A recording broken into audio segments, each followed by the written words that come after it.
U 플러스가 지난 갤럭시 노트 10 같은 경우는 단독 색상이 없었어요. 근데 이번에 S20 같은 경우는 핑크를 배정을 받았어요.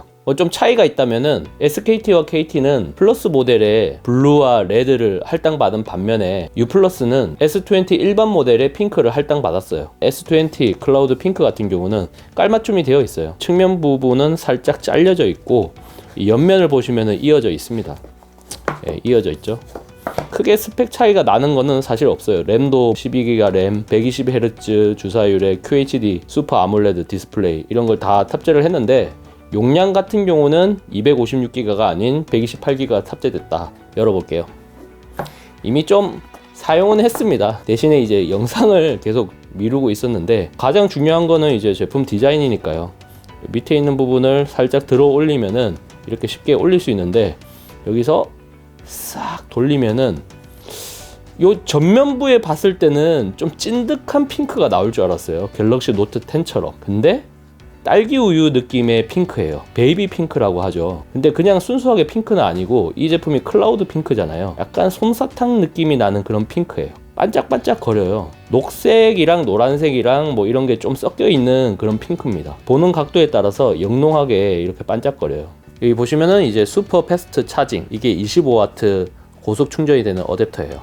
뭐 타이 같은 게 없어요. 그냥 이렇게 묶어져 있지 않고 그냥 이렇게 돌돌 감아가지고 넣어져 있습니다. AKG 번들 이어폰이 들어가 있어요. 이어팁도 뭔가 짝대기 하나에 꽂아 놓은 느낌, 뭔가 좀 성의 없는 느낌. 패키지가 뭐 원가 절감인지 뭔지 몰라도 예전의 패키지에 비해서는 성의가 없어진 그런 느낌은 좀 있어요. 아, 그리고 요 위쪽에 보면은 구성품이 좀 더 있어요. 여기에 홈이 있는데 이걸 싹 해서 빼면 되고요. 이렇게 열면은 이렇게 여세요. 잘못 열었네. 이 유심 제거 핀이 있고 그 밑에 통해서 이제 열면은 사용 설명서랑 케이스가 있어요. 클리어한 젤리 타입의 케이스. 오래 쓰다 보면은 항변 현상이라고 해서 누렇게 되는 그런 현상이 고질적으로 일어나거든요. 싸구려 느낌이 좀 나기 때문에 좀 싫어하는 사람들이 많죠. 그래도 클리어 케이스가 클라우드 핑크 같은 이런 컬러를 보여주는 데 있어서는 확실히 좋은 것 같아요. 갤럭시 S20 같은 경우는 이 카툭티가 워낙 심하다 보니까 케이스를 낀 상태에서 조작을 하려고 하면은 이게 까딱까딱거려요. 하지만 이 갤럭시 S20 같은 경우는 S20 울트라보다는 카툭티 면적이 크지도 않고 또 심하지도 않기 때문에 이렇게 바닥을 놓고 터치를 한다든지 조작을 해도 움직이진 않아요. 서드파티용 케이스를 쓰기 전까지는 뭐 이런 케이스를 끼고 다니는 게 만약의 사태를 또 방지를 할 수 있으니까 그런 점에서는 뭐 이런 구성품이 들어가 있는 건 굉장히 좋은 것 같아요. 이게 색상이 어떤 느낌인지 좀 비교를 한번 해볼게요. 이 좌측에 있는 게 갤럭시 노트 10, 그리고 우측에 있는 게 갤럭시 S20죠. 보시면은 둘 다 핑크인데 핑크의 차이가 많이 나는 걸 볼 수 있죠. 노트 10 같은 경우는 블링블링한 느낌이 좀 더 살아있는 유광의 핑크인데 자줏빛이라고 해야 되나? 좀 찐득한 핑크예요. 풋풋한 느낌의 클라우드 핑크, 스타일리시하고 주얼리 같은 느낌의 노트 10의 핑크, 비비드한 느낌의 찐득한 핑크가 노트 10이고 갤럭시 S20 클라우드 핑크 같은 경우는 굉장히 연하죠. 확실히 이제 노트 10에 비해서 S20가 좀 더 라운드가 진 그런 모습을 보여주고 있어요. 갤럭시 S20가 6.3인치라고 하지만 화면 비율이 20대 9로 늘어났어요. 인치라는 거는 대각선을 기준으로 하고 있기 때문에 길어지면 길어질수록 인치는 커질 수밖에 없거든요. 노트 10도 굉장히 라이트하다, 컴팩트하다 이런 느낌을 받았는데 S20가 좀 더 작아요. 좀 더 컴팩트해요. 왼쪽에 노트 10과 우측에 S20 비교를 해보면 좀 더 S20가 작아요. 상하도 좀 더 작고요. 그리고 좌우 폭도 좀 더 좁아요.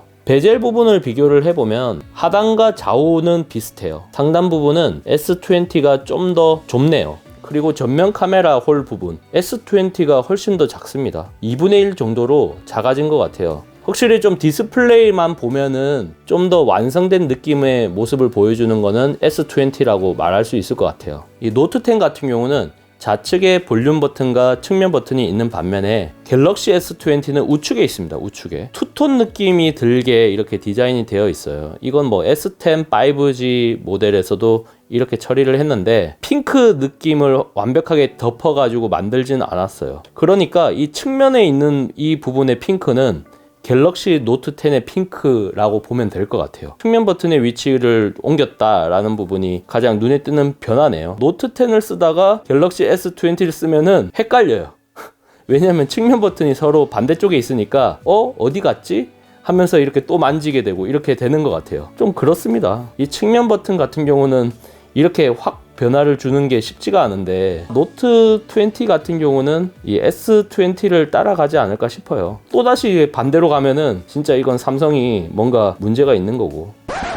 그리고 카메라 부분은 노트 10에 비해서 S20가 확실히 도드라진 모습을 보여주고 있어요. 카메라 렌즈는 똑같이 3개가 있잖아요. 플래시가 있는 부분까지 인덕션처럼 만든 거죠. S20 같은 경우는 이렇게 확장이 되다 보니까 어쩔 수 없이 인덕션의 느낌이 좀 더 나는 것 같아요. S20 울트라에 비해서는 그렇게 심하진 않지만 도드라졌다라고 얘기를 할 수 있을 것 같고, 렌즈는 동일합니다. 초광각, 일반, 그리고 망원 이렇게 배치가 되어 있고, 뎁스 비전 카메라는 노트 10과 마찬가지로 적용되진 않았어요. 확실히 뒷면만 보면은 전혀 다른 그런 느낌의 컬러거든요. S10과 마찬가지로 기본적으로 필름이 부착이 되어 있고요. 필름을 떼고 다른 필름으로 붙여도 상관은 없어요. 꿀팁 영상을 통해서도 알려드렸는데 디스플레이 가면은 부드러운 모션 및 화면 전환이 있어요. 높은 화면 재생률 120Hz라고 되어 있는 걸 적용을 해야지 좀 더 부드럽게 화면 전환도 가능하고 애니메이션도 좀 더 생동감 있게 나올 수 있습니다. 배터리가 좀 더 빨리 닳긴 하는데 전체적으로 좀 더 부드럽기 때문에 확실히 좀 만족도가 높은 것 같아요. 제가 지금 512기가 마이크로 SD 카드를 장착을 했는데 내장 메모리에 공간이 부족할 때는 다음 기능을 사용할 수 없다라고 이렇게 안내가 나옵니다. 쓸 수 없는 기능이 고속 연속 촬영, 8K 동영상, UHD 60프레임 동영상이거든요. 이러한 기능을 사용을 하려면은 128기가의 내장 메모리에 저장을 해야 돼요. 이런 기능들이 탑재가 됐다고 하지만은 비실용적인 그런 느낌이 좀 드는 거죠. S20 울트라 같은 경우는 220g, 굉장히 묵직해요. 하지만 S20 같은 경우는 160g대로 굉장히 선방을 했거든요. S20 울트라 같은 경우는 8.8mm인데 S20 같은 경우는 7.9mm, 8mm 선을 넘지는 않았어요. 좀 슬림하다 이런 느낌이 좀 나고, S10에 비해서도 엣지 디스플레이의 곡률이 완만해졌어요. 곡률 반경이 커진 거죠. 상당히 플랫한 느낌이기 때문에 키보드 끝에 있는 이런 자판을 눌러도 크게 이질감도 느껴지지 않아요. 굉장히 잘 쳐지고 완전히 플랫한 그런 느낌의 폰은 아니지만 그거에 준하는 폰이라고 볼 수 있을 것 같아요. 이런 점도 S20가 갖고 있는 매력이겠죠. 전반적으로 봤을 때 좀 더 실용적이고 합리적인 폰이라는 느낌은 들어요. 좀 늦은 개봉기였는데 잘 보셨는지 모르겠네요. 개봉기를 안 하고 넘어가면은 좀 그럴 것 같아서 간단 리뷰 형식으로 한번 살펴봤습니다. 이번 영상도 잘 보셨다면 좋아요, 구독, 알림 설정 해주시는 거 잊지 마시고 저는 또 다음 영상에 찾아뵙도록 하겠습니다.